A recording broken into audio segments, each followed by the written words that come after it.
नमस्कार मंडळी. घरातल्या मुलांनी रोज काहीतरी क्रिस्पी पाहिजे असा स्ट्राईक सुरू केलाय का? तर आज बनवूया एकदम इझी, कुरकुरीत आणि चटपटा स्प्रिंग रोल. इतके टेस्टी होतात की तळतानाच अर्धे संपतात बरं का.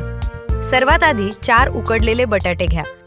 आता त्यात 2 चमचे मिरची पावडर, 2 चमचे कॉर्नफ्लॉर, 1 आणि अर्धा चमचा होममेड मॅगी मसाला आणि 1 चमचे मीठ टाका आणि छान स्मॅश करा. राग असेल तर बटाट्यावर करा. आता एक पोळी घ्या, त्यावर मस्त स्टफिंग पसरवा. एका बाजूने फोल्ड करा आणि सुरीने लांब लांब कट्स करा. आता त्याला स्प्रिंग सारखा शेप द्या. लुक पण फॅन्सी पाहिजे ना. कढईत तेल गरम करा आणि मीडियम फ्लेमवर फ्राय करा. तळताना जो चुर्र आवाज येतो ना, तेच सक्सेसचं म्युझिक. आणि बस तयार तुमचे क्रिस्पी स्प्रिंग रोल्स.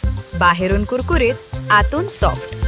सॉस सोबत खाल्ले की मुलं म्हणणार, आई उद्या हेच बनव.